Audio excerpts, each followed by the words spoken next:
Muy buenos días. Me llamo Cristian Guzmán Napurí. Estamos entonces iniciando la presentación de la revista de Derecho Público Económico. Muchas gracias por su atención, muchas gracias por su presencia. La finalidad del evento del día de hoy es presentar la primera edición de la revista de Derecho Público Económico que edita la maestría de Derecho Administrativo Económico de la Universidad Continental. Esta revista es un proyecto largamente acariciado por nosotros que pueda servir de instrumento de fomento, de incentivo a la investigación y también como un mecanismo importante, ¿ya?, de interrelación con la doctrina y la jurisprudencia sobre esta importante materia. Les agradecemos nuevamente su presencia, su atención al presente evento y los dejamos con el profesor Jaime Sobrados Tapia. El profesor Jaime Sobrados es director académico de la Escuela de Posgrado de la Universidad Continental. Y entre su experiencia, ¿no es cierto?, tenemos que ha sido gerente de Administración Operaciones y jefe del SAT Huancayo. Es MBA por la Universidad San Ignacio de Loyola. Adelante, profesor Sobrados. Muy buenos días, gracias Cristian. Muy buenos días a los participantes, también a nuestros panelistas, expositores, articulistas de esta revista que vamos a presentar el día de hoy. Agradecer por su participación. Como lo dijo Cristian, en la Escuela de Posgrado abrazamos la firme convicción de desarrollar conocimiento, experiencia para trabajar los diferentes aspectos relacionados a la regulación económica de parte del Estado. En ese sentido, esta revista es la culminación de una etapa y el inicio de otra respecto de este espacio de creación de conocimiento y reflexión en torno a la regulación económica en nuestro país.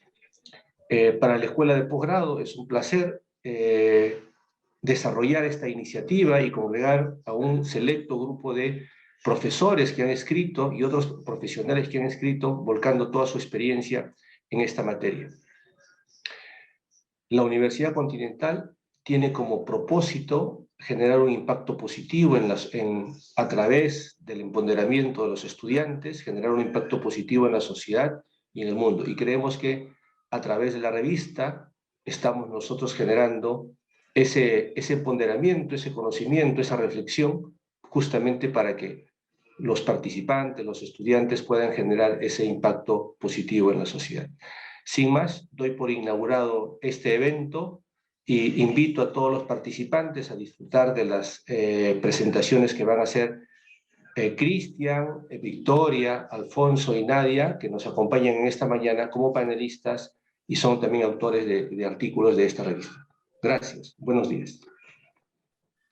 Muchas gracias, profesor Jaime. Saludamos también a todas las personas conectadas en vivo vía Zoom y por las cuentas de Facebook de la Universidad Continental y de la Escuela de Posgrado. Nuevamente, muchas gracias por su participación. ¿Cuál es la dinámica que vamos a seguir en este evento? Vamos a tener una ronda de intervención de los panelistas para luego dar pase a que se respondan las preguntas escritas que formularán los participantes. Les recuerdo que podrán acceder a la constancia por este evento, para lo cual al terminar el mismo les pediremos respondan una breve encuesta. A continuación daremos inicio a nuestro evento, para lo cual damos la bienvenida a nuestros destacados panelistas. Victoria Pérez Aguilar, gerente general en Pérez Asesores y Consultores, especialista en contrataciones públicas, funcionaria certificada por el OCE, magíster en gestión pública por la Universidad César Vallejo. Nadia Palomino Fernández, abogada en el Gobierno Regional de la Libertad, miembro de la Comisión Especializada de Derecho Constitucional y Procesal Constitucional del Ilustre Colegio de Abogados de la Libertad, maestra en Derecho Constitucional y Administrativo por la Universidad Nacional de Trujillo.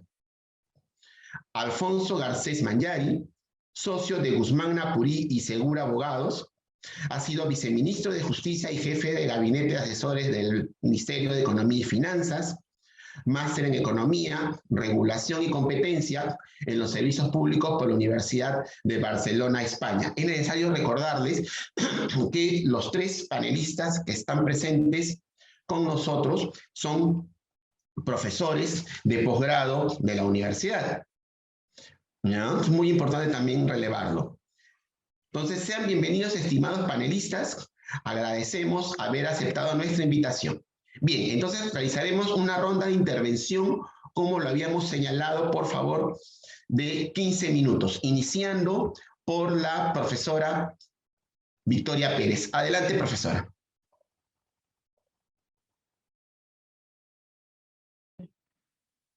Bien. Muy buenos días, Cristian, y con todos los panelistas y todos los que están presentes en este lanzamiento de la presentación de la primera revista de Derecho Público Económico de la Universidad Continental.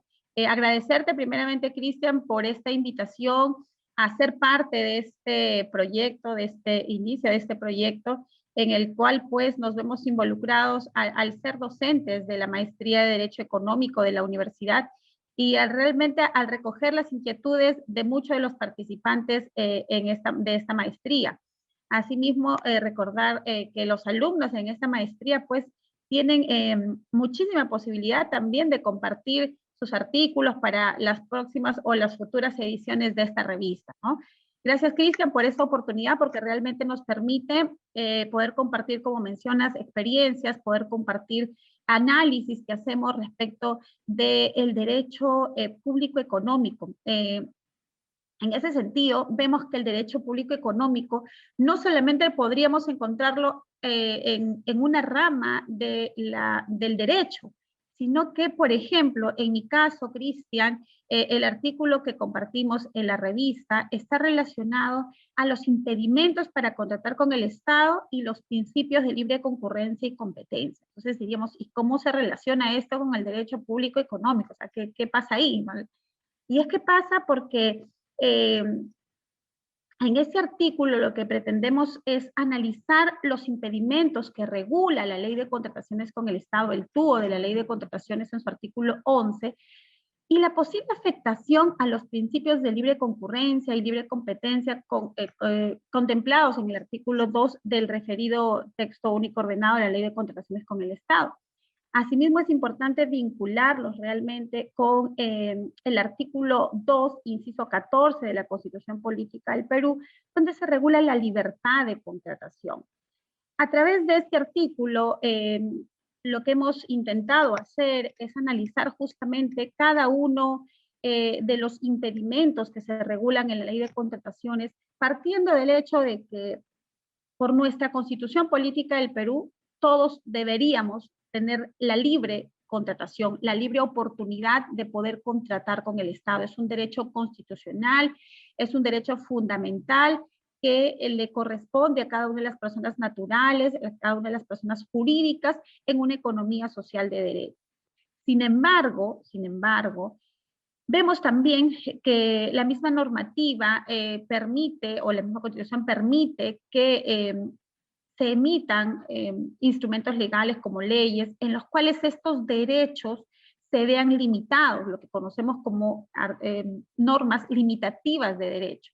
En tal sentido, estas normas limitativas de derecho tienen como finalidad restringir un poco el derecho constitucional, pero porque se está defendiendo o se está pretendiendo alguna otra situación. En el caso específico de la norma de contrataciones con el Estado, verificamos que a través del artículo 11 del TUO, la norma pretende restringir el poder, restringir el imperium, las facultades que tienen determinadas autoridades, determinados funcionarios públicos, para que este poder, para que este imperio no pueda verse inmiscuido en las decisiones de un comité, por ejemplo, al otorgar la buena pro. ¿Y a qué me refiero? Básicamente en el siguiente ejemplo.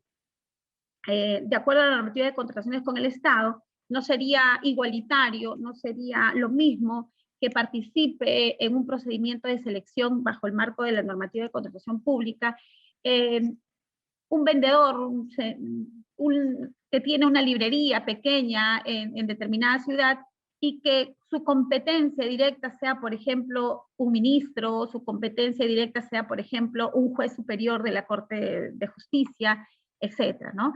Entonces, para tratar de hacer igualitaria esta competencia, es que la normativa de contrataciones señala lo siguiente. Un momentito.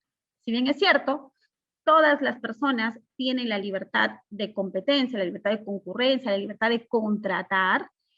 En este caso específico de la normativa de contrataciones, vamos a señalar qué personajes, qué personas naturales y jurídicas estén impedidas de contratar con el Estado. Es decir, no pueden ejercer su derecho constitucional a la libre contratación. Y señala una serie de funcionarios y personas naturales y además personas jurídicas que habría pues que analizar cada uno de estos casos. Este análisis definitivamente no sería sencillo y no sería pequeño, sería un análisis bastante amplio, porque encontramos en este artículo, en el artículo 11 de la Ley de Contrataciones con el Estado, pues que se regula una serie de impedimentos que pasan desde funcionarios públicos, que por allí podríamos decir, bueno, sí se justifica ese impedimento, porque finalmente son funcionarios que dependen de la administración pública, que ostentan un cargo, que ostentan un poder, y que por lo tanto pues no podrían verse involucrados en los procedimientos de selección, porque su poder estaría manchando esta libertad de competencia, esta libertad de concurrencia. Por allí podríamos tratar de entender estos impedimentos. Sin embargo, los impedimentos se siguen ampliando y, por ejemplo, los impedimentos se amplían también a los familiares hasta el segundo grado de consanguinidad y el segundo grado de afinidad.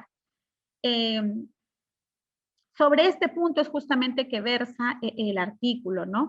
Debido a que ya el Tribunal Constitucional en la sentencia 1087 del año 2020, en un proceso de amparo presentado por Domingo García Belaunde, señala que existen otras formas igualmente satisfactorias, como el tema de la fiscalización, como el tema de una verificación que se pueda realizar en el procedimiento de selección y que no debería verse vulnerado o que no debería verse truncada la libre competencia, la presunción de licitud de los proveedores del Estado.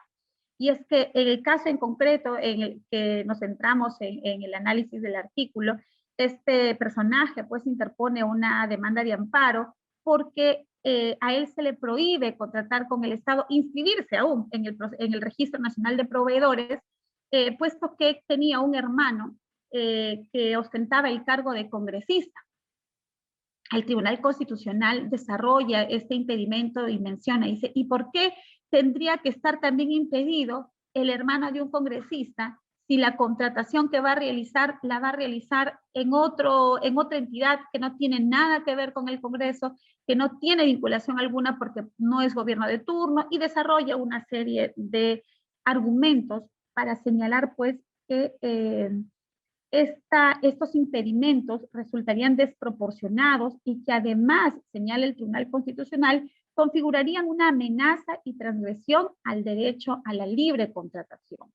Es por eso que merece la pena analizar cada uno de estos impedimentos, y así vamos a encontrar muchos otros impedimentos.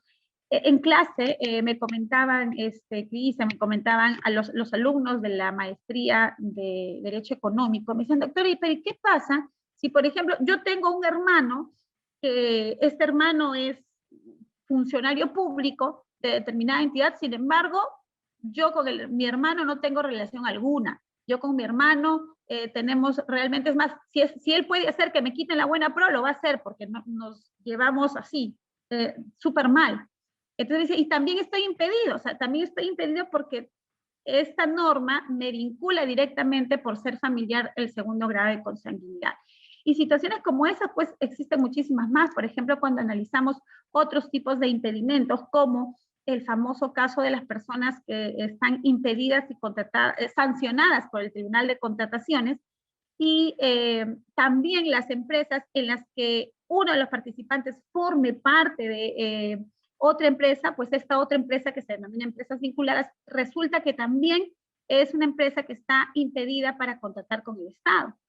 Y así entonces nos quedaríamos pues en una lógica, como lo mencionaba ya el autor Martínez en el año 2015, mencionaba pues que estos impedimentos deberían ser analizados y derogados en su oportunidad, porque entonces finalmente nos quedaríamos sin ciudadanos en actitud de ser proveedores con el Estado, porque todos, yo sé que la gran mayoría tenemos algún familiar que trabaja en el Poder Judicial, en el Ministerio Público, en el Congreso, en todas las entidades públicas del Estado.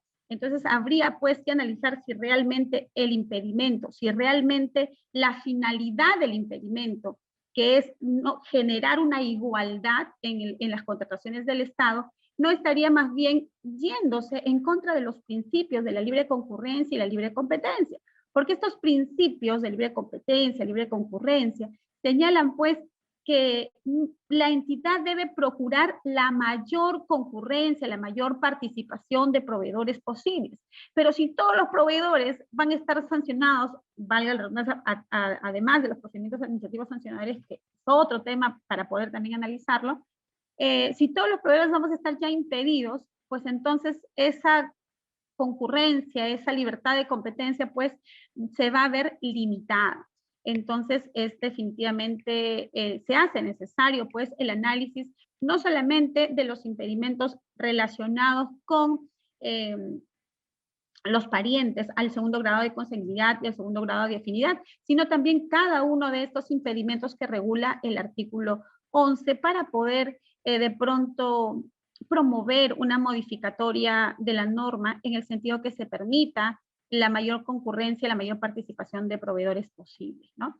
Esto es entonces, Cristian, a grandes rasgos, lo que nosotros hemos podido comentar en este artículo que esperamos sea del agrado de la comunidad jurídica y pues que permita e incentive, como tú mencionabas también, incentive a otros profesionales a poder también escribir al respecto, poder compartir sus inquietudes. Como te mencionaba, este tema de los impedimentos, pues es un tema bastante amplio, ¿no? Nos hemos centrado básicamente en el impedimento que se aplica por una cuestión de familiaridad, como es el parentesco de consanguinidad y de afinidad, ¿no?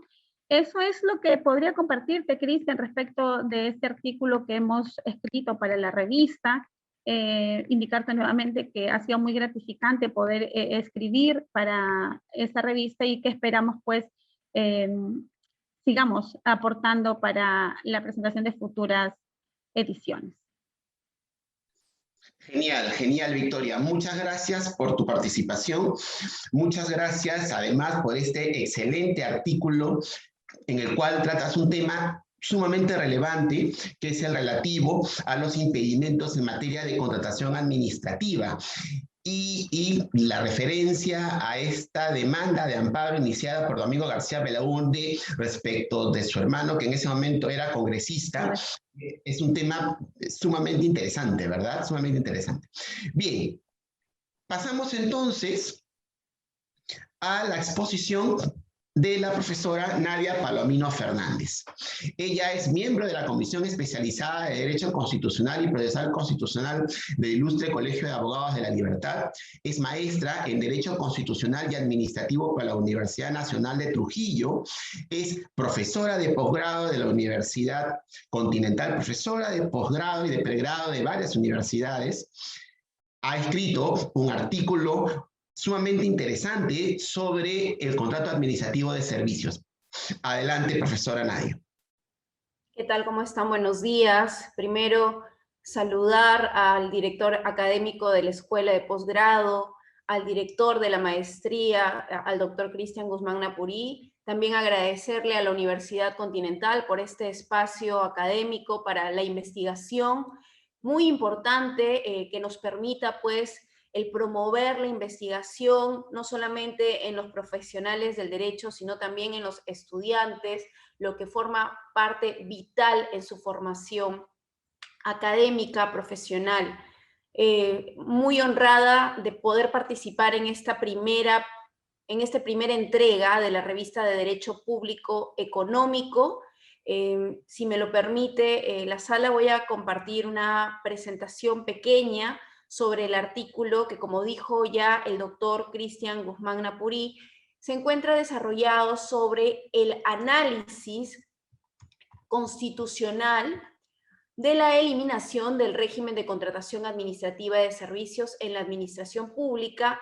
Es importante señalar que este artículo es producto de una investigación preliminar que fue parte de mi tesis de maestría en la Universidad Nacional de Trujillo, en donde desplegué pues una investigación acuciosa sobre este cambio de esta importación de la alocación de servicios en la administración pública, conocida por servicios no personales, y su tránsito al régimen del decreto legislativo 1057 en un primer momento en el año 2008, ¿no? El impacto, las consecuencias económicas, las consecuencias jurídicas que tuvo para la Municipalidad Provincial de Trujillo en ese año, este tránsito de un régimen importado de naturaleza civil a uno pues ya propiamente de naturaleza laboral administrativa, que luego fue constitucionalizado a través de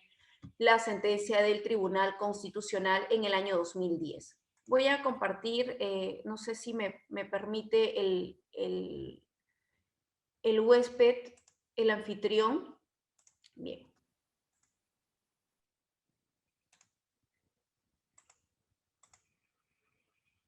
Bien, el artículo que yo he elaborado para la revista en esta primera entrega está desarrollada sobre el análisis constitucional de la eliminación del régimen de contratación administrativa de servicios en la administración pública, recordando que el Congreso de la República aprobó por insistencia en aplicación del artículo 108 de la Constitución, aprobó la ley 31131, ¿no? Que eliminaba al régimen CAS de la administración pública.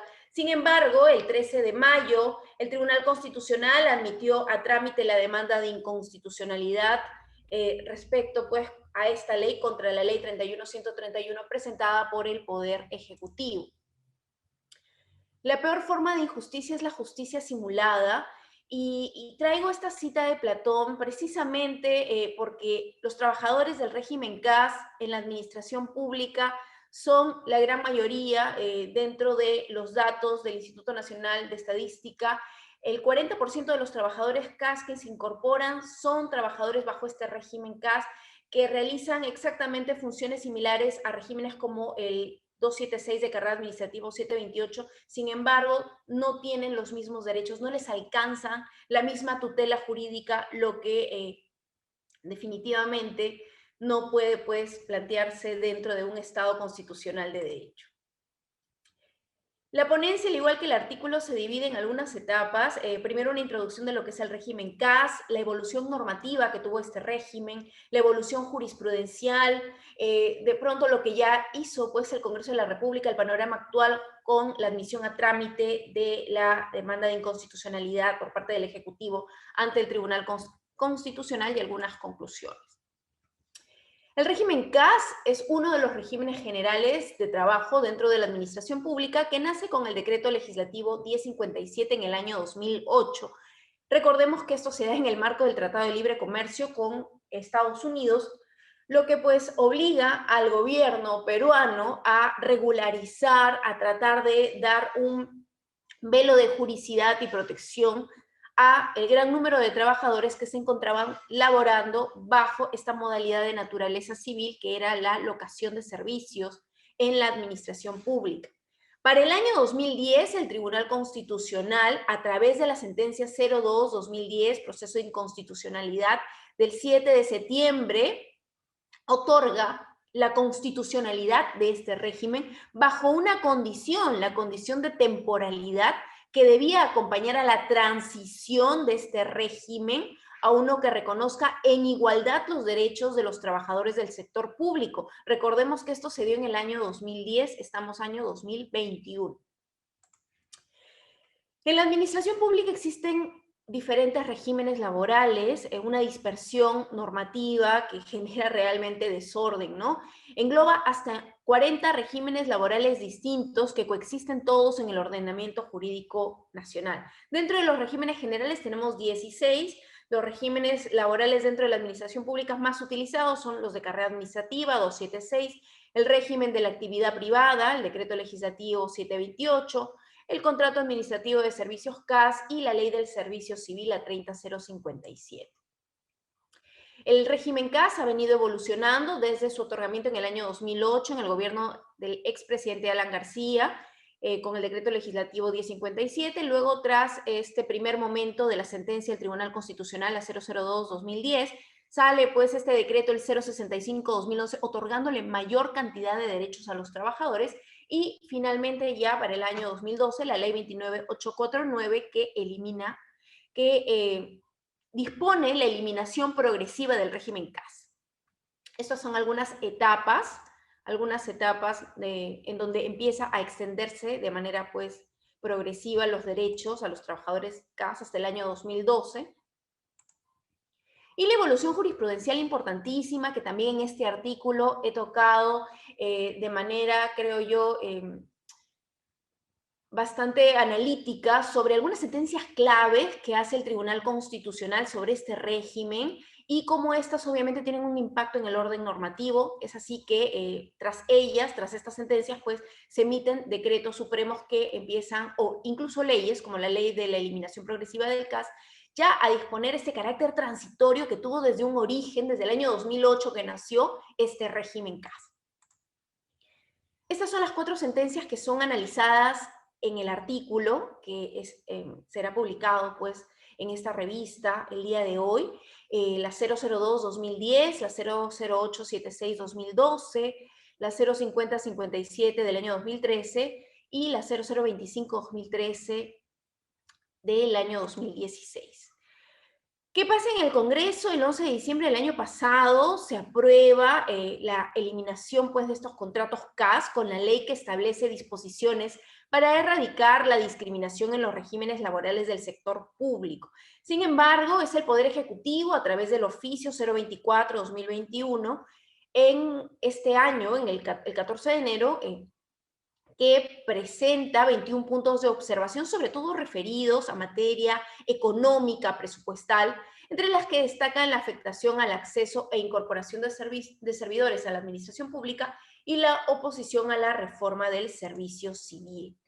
Sin embargo, esto, como ya señalé en la parte introductoria, es aprobado pues esta ley igual por parte del Congreso por insistencia y como respuesta a ello, se presenta una acción de inconstitucionalidad el pasado 13 de mayo, en donde el Tribunal Constitucional el 13 de mayo, admite a trámite esta demanda, ¿no? Algunos datos interesantes sobre el régimen CAS en la actualidad. Es el régimen con mayor número de trabajadores en la planilla, de acuerdo al portal del Servir. Incluso la Autoridad Nacional del Servicio Civil tiene mayor número de trabajadores en este régimen.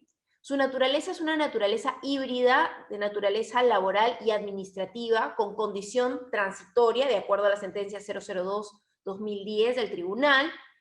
Desde el año 2012 se pretende su progresiva eliminación a través de una ley, pero se sigue contratando bajo este régimen hace ya casi 10 años, una década en donde se aprobó una ley en atención a una sentencia del Tribunal Constitucional. Sin embargo, se sigue contratando, ¿no? Año a año aumenta en un más 6% la contratación de estos trabajadores en todas las instituciones estatales, ¿no? Este es un cuadro con algunos números sobre el aumento, algunas noticias también del impacto que tendría pues la ley 31-131 que aprobó la eliminación del régimen CAS y algunas conclusiones también propias del artículo, ¿no?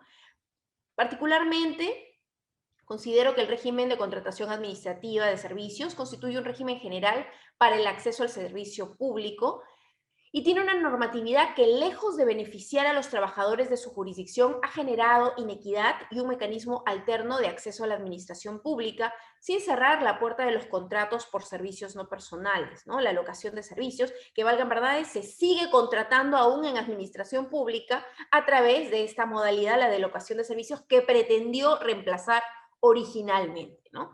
El principio de progresividad y no regresividad, que son principios de derecho constitucional, debe ser la base axiológica del respeto irrestricto de los servidores públicos, sin importar el tipo de encasillamiento legal que pretende imponerse en perjuicio de sus derechos laborales y derechos fundamentales en su condición de seres humanos, en igualdad de dignidad, conforme lo establece el artículo 1 de la Constitución Política del Perú.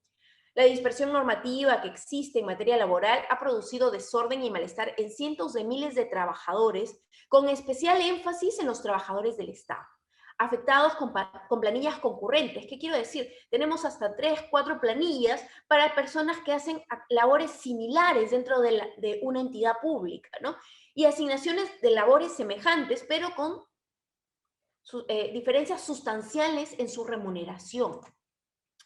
Las recomendaciones que se podrían plantear, bueno, ya queda ahora en manos del Tribunal Constitucional el discernir sobre la constitucionalidad o no de la Ley 31.131 que aprueba la eliminación de este régimen en la administración pública. Sin embargo, consideramos pues pertinente recordar que se deben cumplir los convenios y pactos internacionales en materia de derechos humanos de los que el Perú es parte, por lo cual se deben respetar principios laborales garantizados en el Pacto de San José de Costa Rica, como son el principio de progresividad, no regresividad de los derechos laborales dentro de nuestro sistema jurídico constitucional. Bien, esto ha sido una pequeña presentación sobre el artículo. Recordar que recientemente la Corte Interamericana de Derechos Humanos ha resuelto el caso del señor Casanima contra Perú, en donde Perú ha perdido respecto a derechos laborales, en donde la Corte le recuerda al Estado peruano pues la necesidad de reconocer también los derechos económicos, sociales y culturales como el derecho al trabajo y el derecho a la estabilidad laboral en el caso de este fiscal provisional, y creo que no dista de esta desprotección que existe también por parte de los trabajadores del sector público bajo este régimen laboral. Muchas gracias por su atención, eso sería todo por mi parte, agradezco mucho este espacio. Muchas gracias, Nadia. Muy importante entonces este tema acerca del contrato administrativo de servicios, cómo es que se regula y las implicancias de esta ley, ¿no?, que establecía en principio el cierre del régimen, pero también ha generado un conjunto de inconvenientes muy complejos, ¿verdad? Sí, los invitamos también a leer el artículo de la profesora Nadia Palomino. Bien, continuamos entonces. Tenemos a continuación la exposición de Alfonso Garcés Manyari. Él es socio de Guzmán Apurí Segura Abogados, ha sido viceministro de Justicia y jefe de gabinete de asesores del Ministerio de Economía y Finanzas, máster en Economía, Regulación y Competencia en los Servicios Públicos por la Universidad de Barcelona, España, y es profesor también de la maestría de Derecho Administrativo Económico de la Universidad Continental. Adelante, profesor Alfonso. Muchas gracias, Cristian. Buenos días a todos. Buenos días, Jaime, Victoria, Nadia, y a todos los que nos acompañan esta mañana. Quería agradecerte, Cristian, agradecer a la Escuela de Posgrado de la Universidad Continental por esta invitación a participar en este lanzamiento de la primera edición de la revista de Derecho Público, de Derecho Administrativo Económico. Y nada, el tema que yo he trabajado tiene que ver un poco con la coyuntura en la que nos encontramos digamos, producto de la pandemia. Se ha producido pues una crisis sanitaria y una crisis económica. Esta crisis económica, digamos, acompañado, digamos, de del ruido político en el que se encuentra nuestro país no contribuye a que podamos salir más rápidamente de la situación en la que nos encontramos. Sin embargo, existe un gran potencial para que podamos, a través de la inversión pública, aplicando políticas contra el ciclo económico, que es más retraído por parte de la inversión privada en este momento, lo que se debería hacer es hacer un shock de inversiones públicas también, ¿no? Al mismo tiempo que se va generando un mejor clima y mecanismos, digamos, para atraer la inversión privada, que es en realidad el motor del crecimiento, ¿no? Pero enfocándonos solamente en el tema de la inversión pública, encontramos que hay algunos problemas, ¿no? Algunos desafíos que podemos superar, en mi opinión, haciendo una evaluación integral. Hace los últimos 5 años hemos tenido reportes de la caída sostenida de la inversión pública, a pesar de el cambio, ¿no es cierto?, del sistema de inversión pública, ¿no? Desde el 2000 hasta el año 2016 hemos tenido el famoso SNIP. Algunos querían matar al SNIP. Cuando salió el INVIERTE murió el SNIP, decían, ¿no? Y se supone que ese cambio debería generar un viraje en resultados de la ejecución de la inversión. Sin embargo, como veremos ahora, no ha sido así. Y lo que planteo en el artículo es, digamos, explicar un poco las causas, o explorar un poco las causas que llevaron primero, a que ese cambio no se haya traducido en resultados concretos de mejora de la ejecución de la inversión, y segundo, qué es lo que se debería, en mi opinión, hacer para que podamos dar el cambio, ¿no?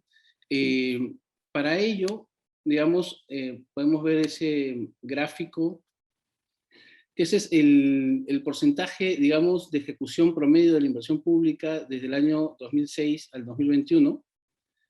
Este ha sido el comportamiento por los 3 niveles de gobierno, donde nuestros picos más altos han sido de 77 y 78% en el 14 y el 15, ¿no? Que son todavía porcentajes modestos, pero que destacan frente al menor comportamiento de la inversión pública en los años previos y posteriores, ¿no? Vemos cómo a partir del 16 viene una caída sostenida, y el 2021 pues es al mes 5 de este año, no tiene todo el año, pero digamos hasta el año 2020, el crecimiento o la ejecución de la inversión pública ha sido bastante modesto. Esto es a nivel de todos los niveles de gobierno. En el siguiente gráfico está solamente la ejecución del gobierno nacional en el mismo periodo, ¿no? Desde el 2007 hasta el 2021, bueno, 2020, donde los porcentajes ciertamente son mejores, ¿no? Llegamos hasta el 89% en el año 2015, y luego tuvimos un bajón en el 2016, que es, digamos, natural en año electoral. Siempre en año electoral la ejecución de la inversión baja, porque entran nuevos funcionarios, están, digamos, adaptándose, aclimatándose a la nueva función que van a desempeñar, y eso, digamos, trae un retraso natural de la ejecución.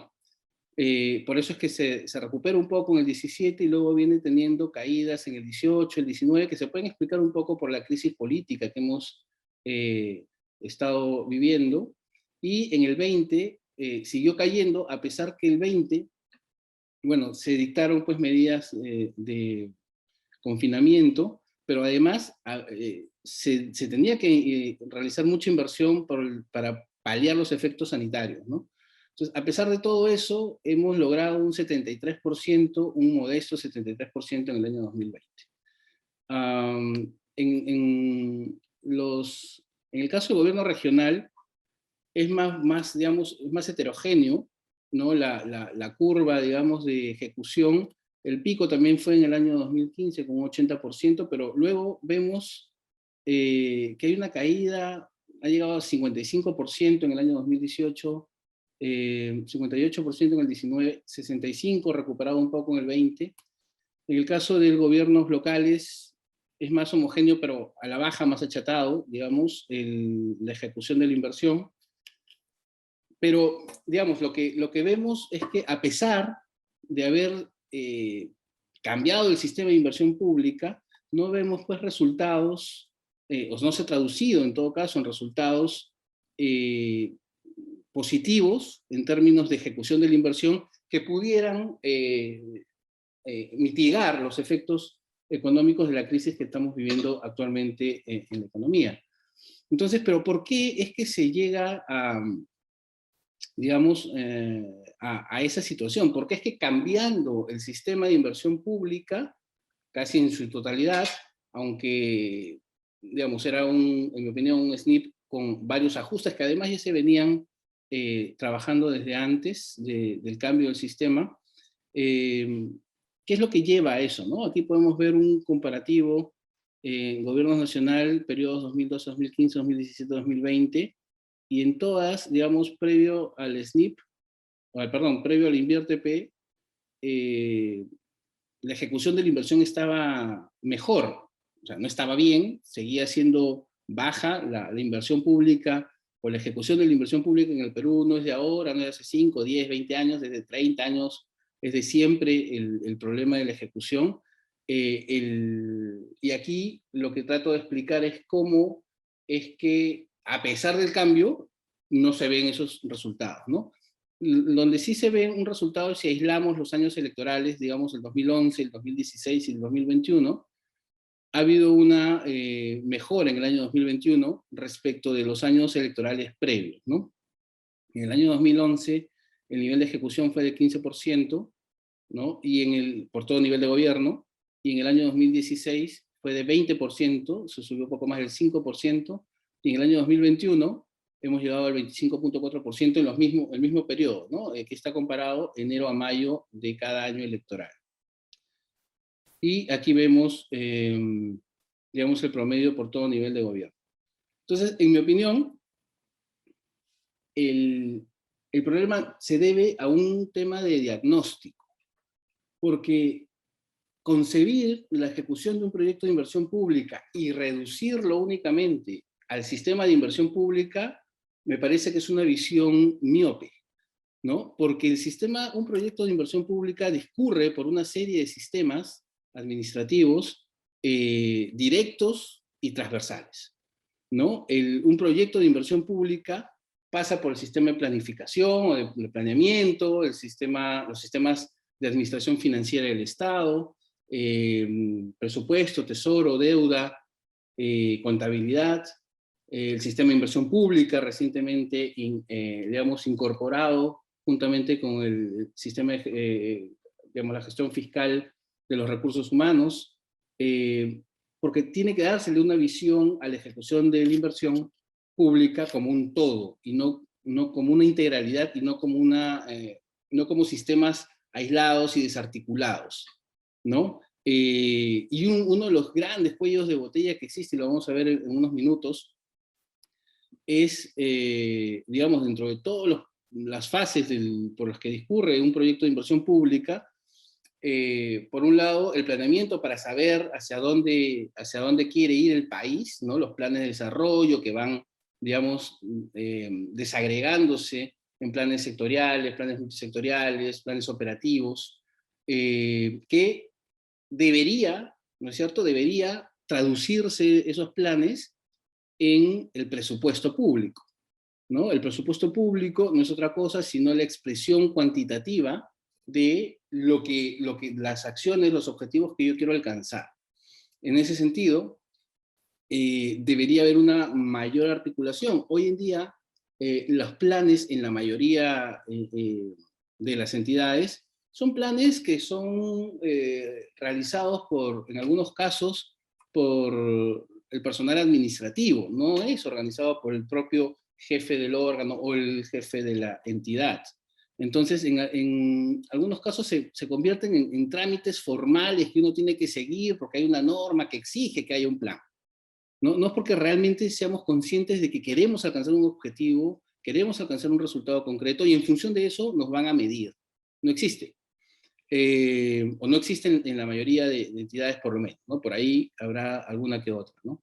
En el tema del financiamiento, pues ese presupuesto debería ser la traducción de aquello que quiero alcanzar, sea con el presupuesto, o sea, con recursos ordinarios, recursos del Tesoro, o con recursos que provengan de operaciones oficiales de crédito o deuda, ¿no? Sea interna, sea externa.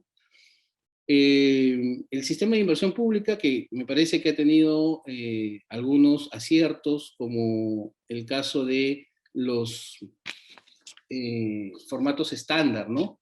Para los proyectos, fichas estándar de proyectos, para lograr multiplicar rápidamente el número de, digamos, el número de proyectos en un menor tiempo posible, de proyectos que son básicos, como un colegio, como una posta médica, una comisaría, ¿no? Que lo único que podría, o sea, lo que deberían hacer es distinguir por geografía, por número de alumnos y tener ya cada ficha, de tal manera que se ahorra muchísimo tiempo en la formulación de esos proyectos, que es uno de los puntos más, que toma más tiempo durante la fase de preinversión, ¿no? Una vez que ya se tiene el proyecto con viabilidad, se necesitan los recursos para poder lanzar un proceso de selección, donde entramos a otro sistema administrativo, que es el sistema de abastecimiento. Entonces, para lanzar ese proceso, debería estar incorporado en el presupuesto el financiamiento correspondiente, ¿no? Es un requisito contar con la certificación presupuestal para iniciar el trámite. Una vez, a partir de acá se genera una serie de demoras, de retrasos, donde se superpone otro sistema administrativo que es el de recursos humanos, que es transversal en realidad a todos, pero aquí es muy relevante mencionarlo porque cuando uno hace un proceso de selección o quiere lanzar un proceso de selección, parte desde la necesidad, ¿no? Y a veces esa necesidad no está claramente delineada, no está claramente, digamos, o no se sabe bien qué es lo que quiere, o se sabe demasiado bien lo que quiere, ¿no? O sea, quieren dirigir de alguna manera el proceso.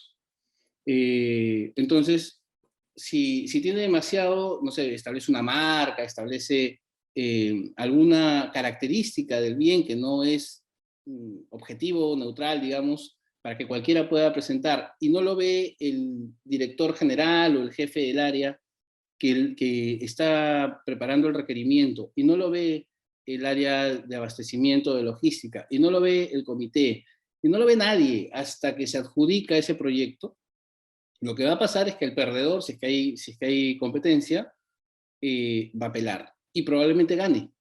Es decir, todo lo que se avanzó, que pueden haber sido 2, 3, 4 meses, más el tiempo que demore la impugnación, que pueden ser entre 3 y 4 meses más, sería 8 meses perdidos, regresar a foja cero. Alfonso, me quedan 2 minutos, por favor. Ok, entonces, el tema es ver cuáles son los problemas que se presentan en todo el proceso, en todo el íter de ejecución de la inversión pública, de la ejecución de un proyecto de inversión, ¿no? Porque una vez que ya se esté adjudicado, se lleva a la otra fase, que es la ejecución, parte del sistema de abastecimiento también, donde surgen otros problemas, sobre todo en obras, ¿no? Donde hay adicionales, etcétera, ¿no? Y finalmente, el sistema de tesorería, donde se hace el pago, donde muchas veces se demora, nunca se cumplen los plazos de pago, ¿no? Entonces todo eso retrasa la ejecución del proyecto y por tanto retrasa la ejecución de la inversión, porque no se ve retribuido y no se sigue moviendo la economía. Esos son los sistemas directos, ¿no? Y los sistemas transversales, como mencioné, está el sistema de control y el sistema de recursos humanos, donde fue un poco ralentizado, ¿no? En el 2016 habían más de 20 entidades que habían ingresado al sistema de Servir. Hoy ya entiendo, hay por lo menos 7, 8 entidades que ya han cerrado, están listas para hacer sus procesos, pero sigue siendo lento, ¿no?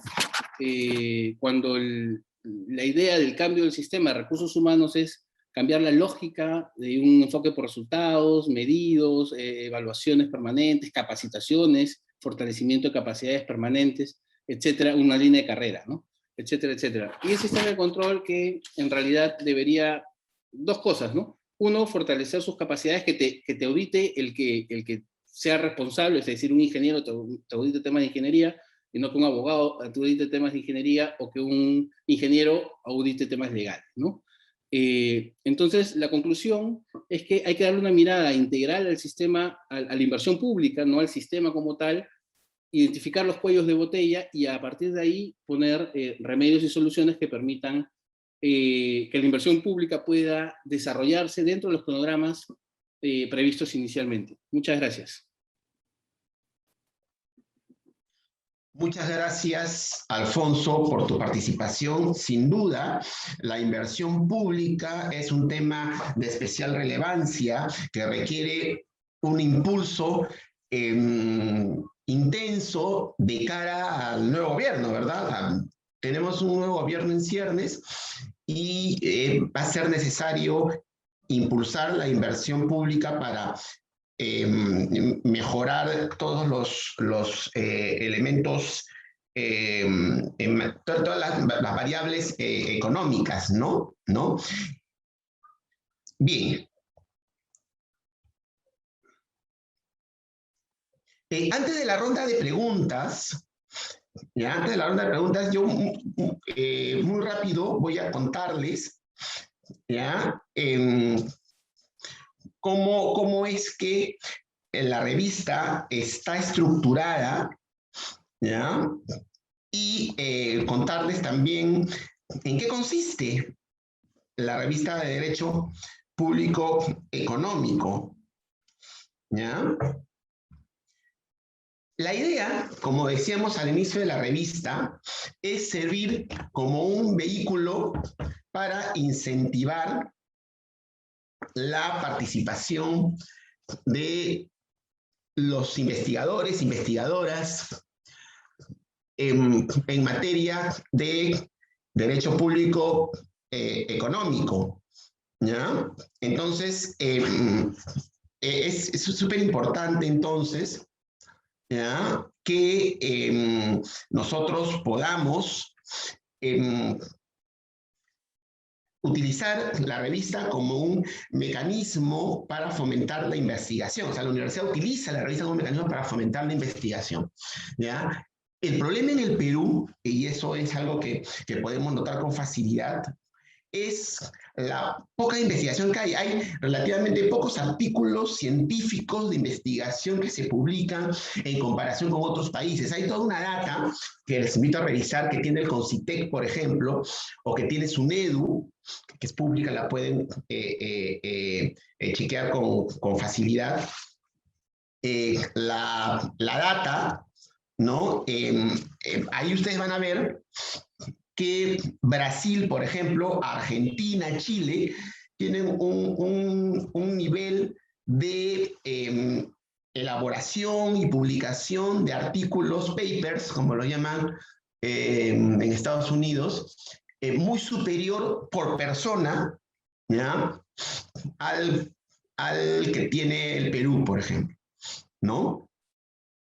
Y esa es una situación que tenemos que revertir porque necesitamos impulsar la innovación en todas las materias, porque claro, cuando uno piensa en innovación, uno piensa en tecnología, ¿no es cierto? Pero en realidad la innovación existe en todas las ramas del saber humano y en materia jurídica con mayor razón, y en materia de derecho público económico sin duda alguna, porque es una materia que requiere amplitud de criterio, requiere evaluación técnica, requiere innovación, ¿verdad? Requiere un conjunto de elementos para mejorar justamente el nivel de bienestar social, para mejorar los índices macroeconómicos, para mejorar todo aquello que necesitamos impulsar, ¿ya? Entonces, la revista tiene esta finalidad. Entonces, lo que voy a hacer yo en este momento, ¿no? Es poder compartir con ustedes yo compartir con ustedes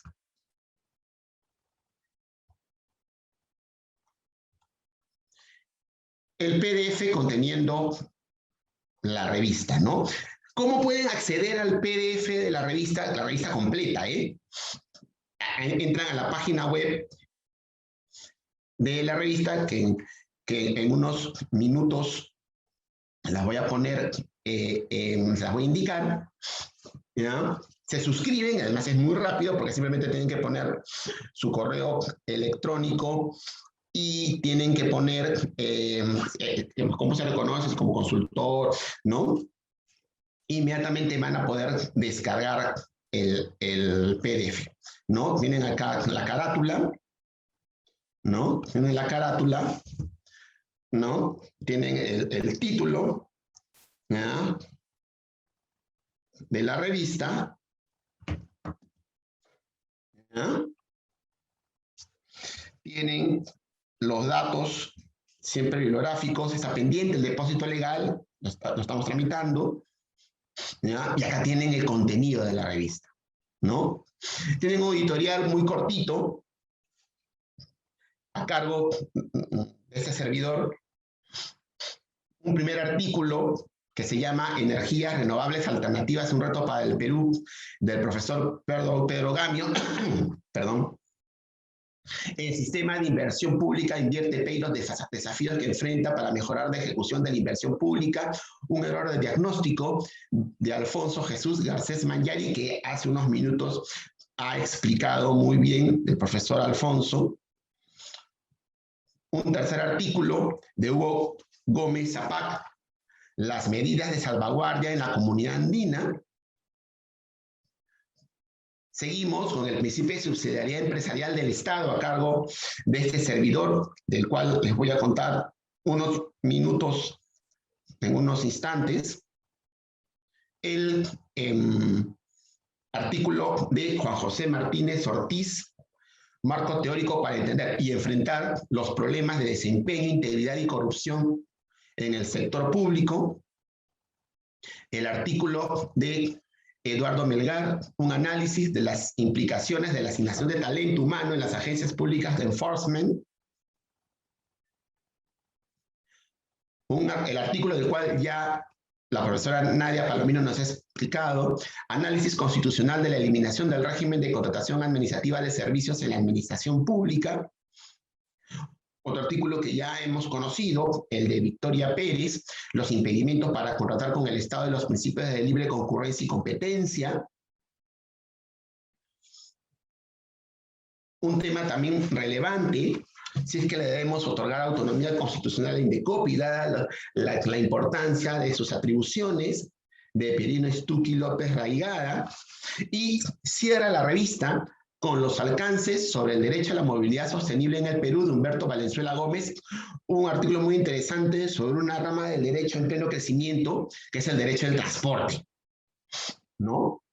Entonces, como podremos ver, tenemos todos artículos enfocados en el derecho público económico. Claro, es que, como veremos, esta rama del derecho es muy amplia, ¿no? Muy amplia. Vamos a encontrar desde el derecho constitucional económico, ¿no? Pasando por la regulación económica, la inversión privada, inversión pública, la contratación administrativa, la actividad empresarial del Estado. Encontramos diversas manifestaciones del derecho público económico. De hecho, tenemos una maestría, a la cual vamos a referir más adelante, de derecho administrativo económico, ¿verdad? Que es un área muy grande, buena parte del derecho público económico es derecho administrativo económico. Ahí también debemos incorporar, por ejemplo, el derecho constitucional económico, que analiza cómo es que la Constitución, o si quieren ustedes, la parte relativa al régimen económico de la Constitución, regula la intervención administrativa en economía. Entonces, como les decía, es muy sencillo poder obtener el PDF de la revista completa. recurrimos al índice e inmediatamente vamos a encontrar el artículo que queremos revisar. Ahora, evidentemente, nosotros recomendamos leer toda la revista, ¿verdad? Leer toda la revista porque, como les decía, todos los artículos de ella son sumamente interesantes. Ya hemos escuchado una reseña de 3 de ellos, ¿ya? Yo muy rápidamente les voy a contar de qué trata el mío, ¿no?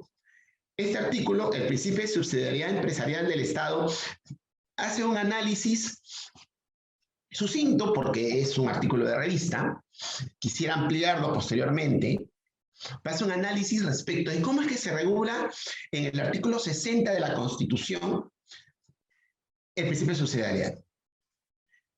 Cómo es que funciona la actividad empresarial del Estado y cómo es que esta es limitada por el principio de subsidiariedad contenido en el artículo 60 de la Constitución, que nos dice que el Estado solamente puede realizar actividad empresarial mediando ley expresa, ¿ya?, por alta conveniencia nacional, manifiesta necesidad pública, lo cual el Indecopi, en un famoso precedente, ha interpretado señalando de que ello se entiende sobre la base de una deficiencia de oferta. Claro, el Estado entonces debe intervenir empresarialmente en aquellas materias en las cuales no interviene el particular porque no le interesa o porque es muy oneroso, y entonces tenemos una deficiencia de oferta que es la que el Estado debe cubrir. Entonces, lo que tiene que evaluar Indecopi, al amparo del artículo 14 del Decreto Legislativo 1044, que es la Ley de Represión de la Competencia Desleal, tiene que intervenir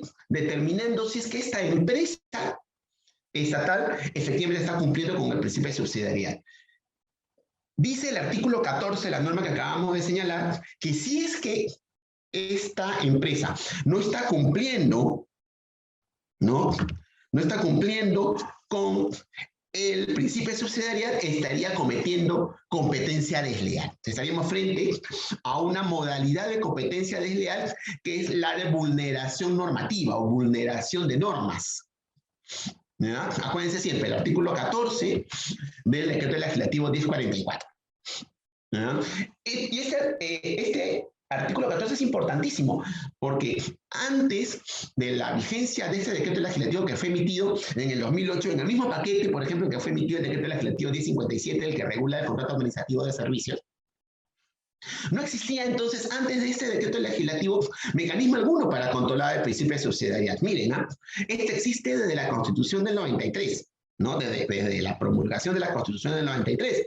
Y tuvieron que pasar 15 largos años, ¿ya?, para que pudiésemos tener un mecanismo de control, ¿ya? Claro, en el camino varios éramos quienes borroneábamos o que proponíamos mecanismos de control frente al principio de subsidiariedad, pero lamentablemente no los teníamos, no existían esos mecanismos, por lo menos no legalmente estructurados, ¿no?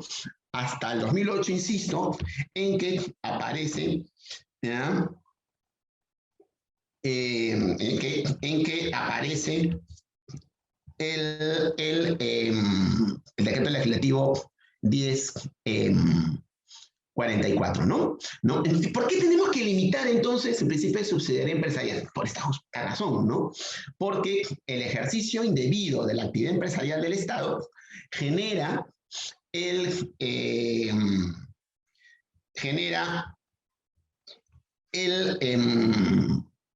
digamos, la situación de competencia desleal en el mercado, porque la empresa estatal va a tener determinadas preferencias, ¿ya?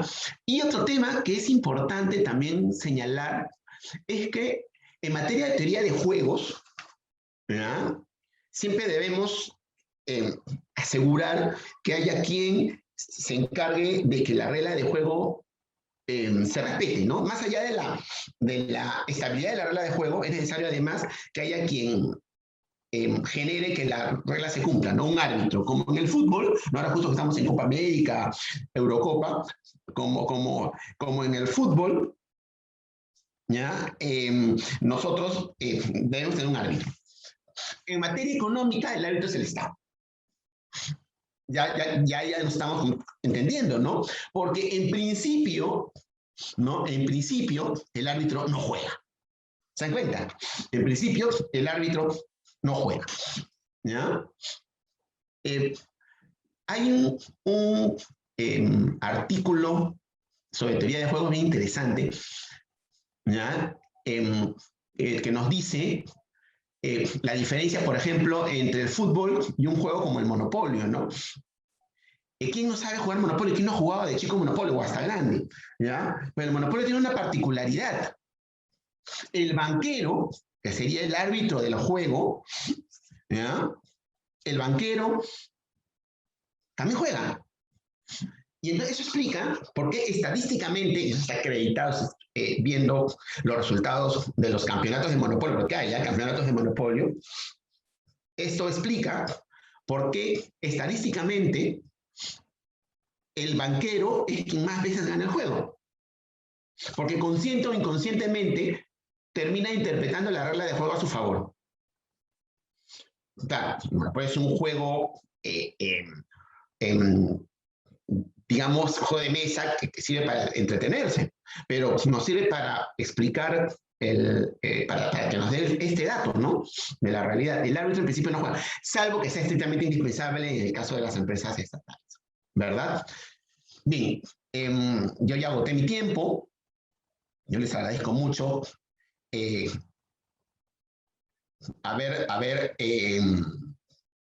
prestar atención a todas las exposiciones que hemos realizado y, por favor, entramos a la ronda de preguntas, ¿no? Los invitamos entonces a realizar sus preguntas, comentarios.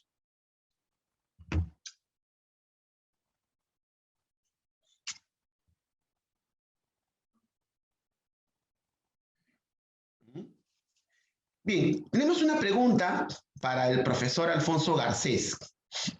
La pregunta es la siguiente. Bueno, y entonces, con todo este diseño que tenemos de cómo se regula el sistema de inversión pública, de cara al nuevo gobierno, ¿cómo es que tendríamos que hacer para impulsar la gestión pública? Perdón, la inversión pública, en términos de la necesidad de generar crecimiento, ¿no? ¿Cómo generamos este incentivo a la inversión pública? Adelante, Alfonso, por favor. Gracias por la pregunta. Bueno, como mencioné, existen cuellos de botella en varios de los sistemas, en algunos más que otros, algunos que tienen mayor impacto que otros en términos de ejecución de la inversión. Entonces, lo primero que me parece debería hacerse es cada uno de estos sistemas verlos, integrar, o sea, los problemas que tiene cada uno de los sistemas, corregirlos en función de cómo hacer, ¿no? Cómo hacer para que la inversión pública se pueda ejecutar cumpliendo dos condiciones, ¿no? La primera es que se haga bien, ¿no? No por hacer rápido vamos a hacer mal las cosas, entonces sin descuidar la calidad, sin descuidar las condiciones y los requisitos técnicos, ¿cómo hacer para que se pueda formular más rápido un proyecto? ¿Cómo hacer para que el proceso de selección sea más ágil y que sea, digamos, que no permita la posibilidad de avanzar hasta el final, digamos, desde una cosa que se pudo corregir en la primera fase, llegar hasta un tribunal administrativo que se tumbe todo lo avanzado, regrese a foja cero, y avanzar en temas de la parte de la ejecución, que es mejorar el tema del arbitraje en contratación pública. ¿No? Son varias cosas que hay que hacer. En mi opinión, corrigiendo uno de los sistemas, o dos de los sistemas, se dan pasos agigantados, que son los transversales, precisamente, ¿no? Por un lado, el capital humano, ¿no? Que es el sistema administrativo, el sistema de gestión de recursos humanos, que tiene, digamos, como subsistema el sistema de gestión fiscal de recursos humanos, porque pueden haber malas normas, pueden haber malos procesos, pero si se tiene un buen equipo humano, se pueden superar muchos, no todos, pero sí muchos de los obstáculos que se puedan enfrentar, ¿no? Entonces, un primer tema es acelerar, meter el acelerador a la implementación del servicio civil, que como mencioné en mi exposición, tiene grandes beneficios en términos de servicio público, ¿no? Es decir, tiene una línea de carrera, tiene metas y objetivos que se le establecen a los servidores públicos, tienen indicadores claros y concretos para poder, y objetivos para poder ser medidos posteriormente.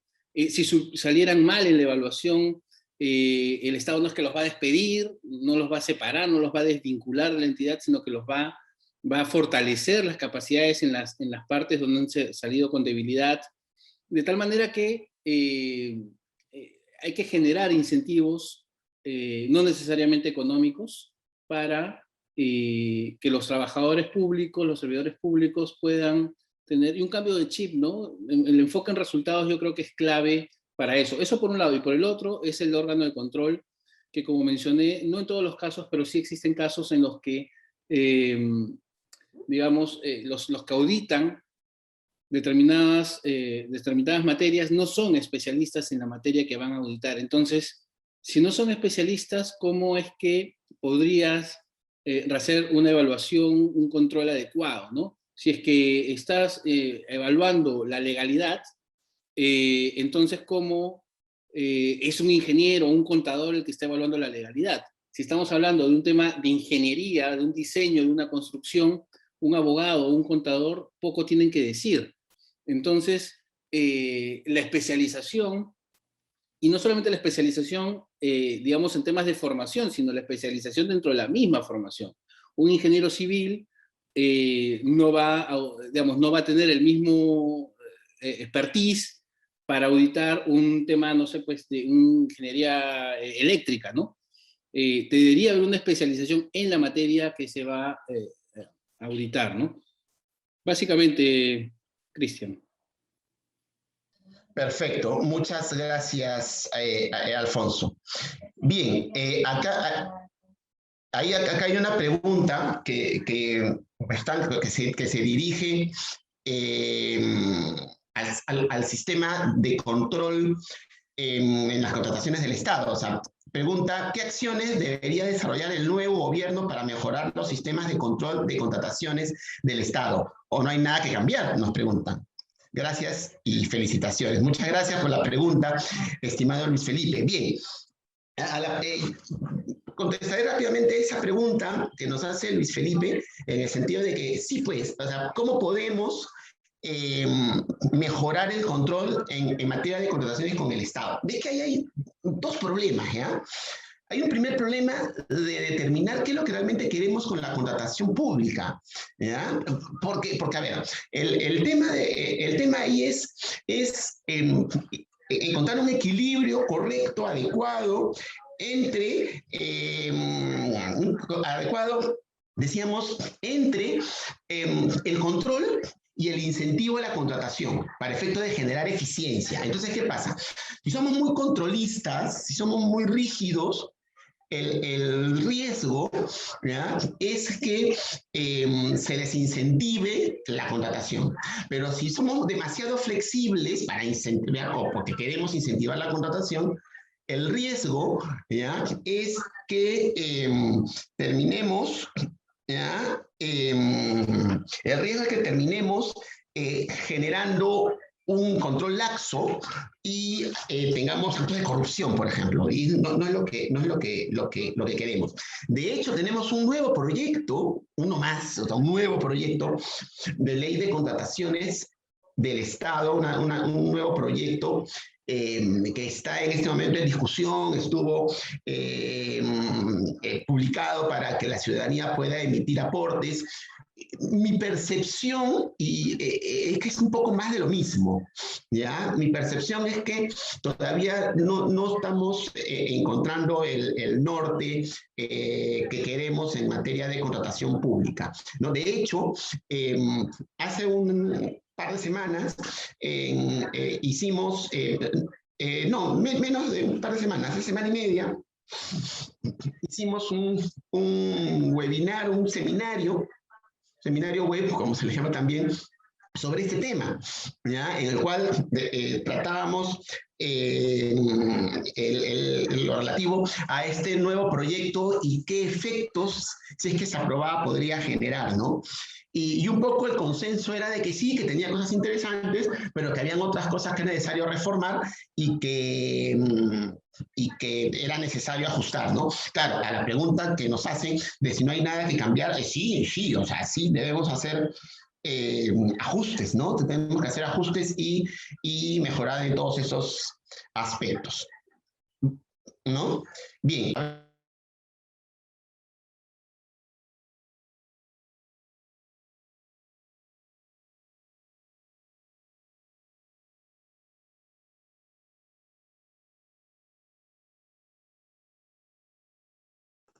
Profesor Cristian, su audio está apagado. Sí, adelante, sí, ya lo conecté.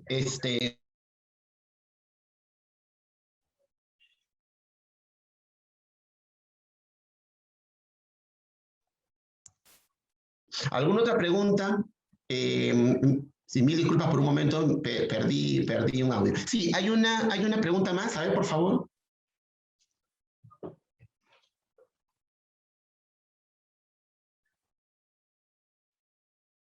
Bien, si no hay más preguntas, pasamos entonces a la parte final de nuestra presentación, que es el relativo a la oferta académica de la Escuela de Posgrado de la Universidad Continental, relativo a la maestría en Derecho Administrativo Económico.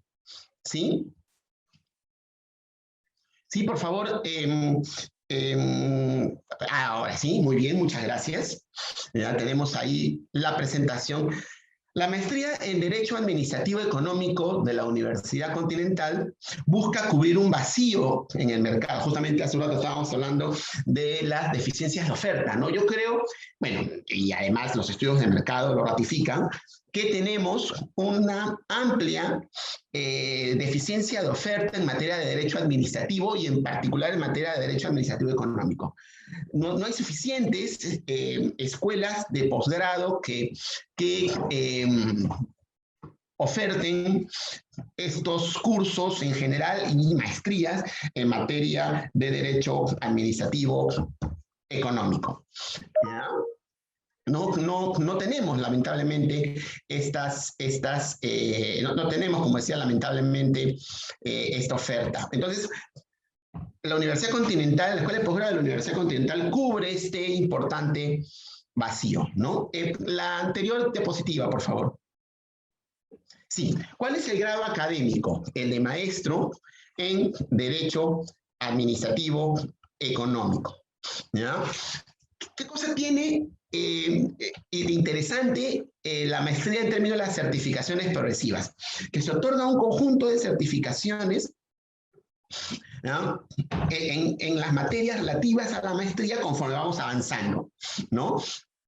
Entonces, tenemos al culminar el primer semestre una especialización en Derecho Administrativo de 192 horas, luego tenemos un programa de especialización en Derecho y Economía al culminar el segundo semestre, una especialización en regulación al culminar el tercer semestre, y al culminar el cuarto semestre tenemos un diplomado en Derecho Administrativo y Promoción de la Inversión Privada, todo dentro de la maestría, ¿verdad? Todo dentro de la maestría, lo cual nos da un diseño de la maestría que permite estas certificaciones progresivas que son necesarias para el avance en la carrera. Siguiente, por favor. ¿Cuál es el plan de estudios? Lamentablemente no tenemos el tiempo para explicar cada uno de los cursos, se nos iría toda la mañana en eso, pero sí tenemos importantes cursos de Derecho Administrativo Clásico en el primer semestre y que sirven de introducción para los cursos propiamente de Derecho Administrativo Económico. Entonces, en el primer semestre vamos a tener desde el curso de Fundamentos del Derecho Administrativo, que dicta este humilde servidor, pasando por los cursos de Procedimiento Administrativo, el curso de Modernización de la Gestión Pública, el curso de Servicio Civil, que ya entran a lo administrativo económico, el semestre 2, que ya es fuertemente Derecho Administrativo Económico, con el curso de Contrataciones Públicas, que lo dicta la profesora Victoria Pérez, ¿no? O el curso de Promoción de la Inversión Privada, APP, Obras por Impuestos y Concesiones, que lo dicta el profesor Alfonso Garcés. Siguiente, por favor.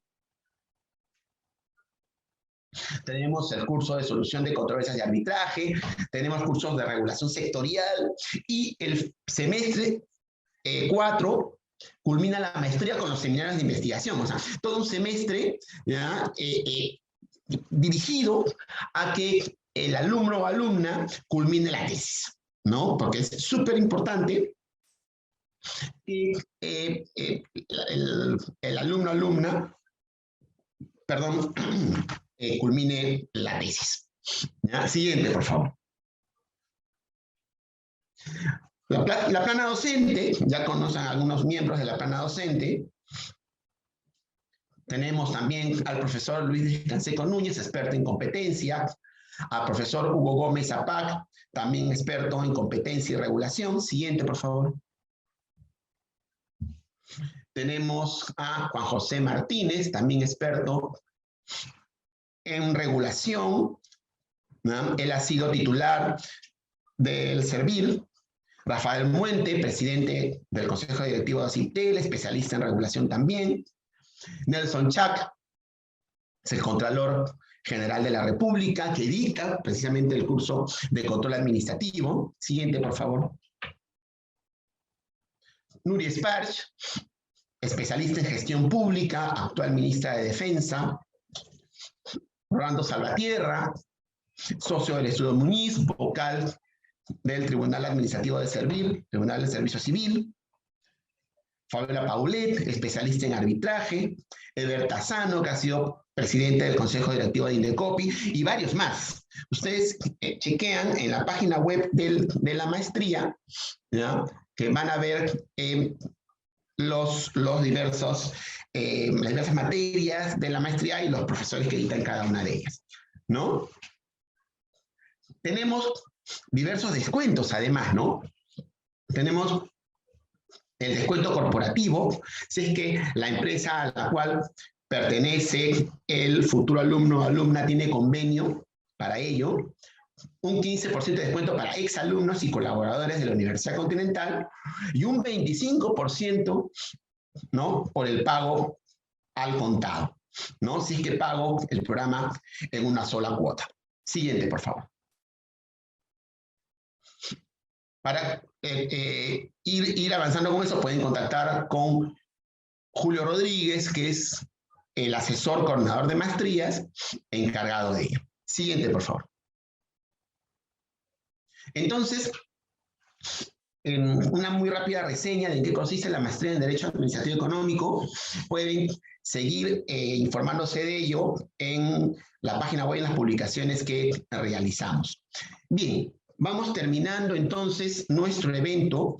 Les agradecemos muchísimo haber participado de él.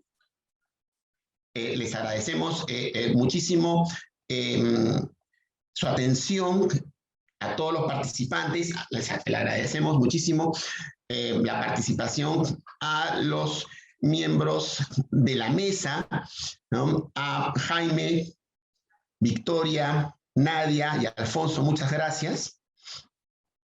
Y los invitamos a descargar la revista. Ya les habíamos puesto el link en el chat. Lo estoy poniendo nuevamente. Es muy sencillo. Entran al link, ¿ya? Y se suscriben y reciben inmediatamente y pueden descargar inmediatamente la revista. Es importante la suscripción porque siempre tenemos novedades, para comentarles también cuándo es que se publica la siguiente edición de la revista, y etcétera. Bien, entonces nosotros nos despedimos. Muchas gracias. Saludos para todos. Muchas gracias a los expositores también. Hasta luego. Gracias, Cristian. Hasta luego. Hasta luego. Muchas gracias. Buenos días. Hasta luego. Buenos días. Hasta luego.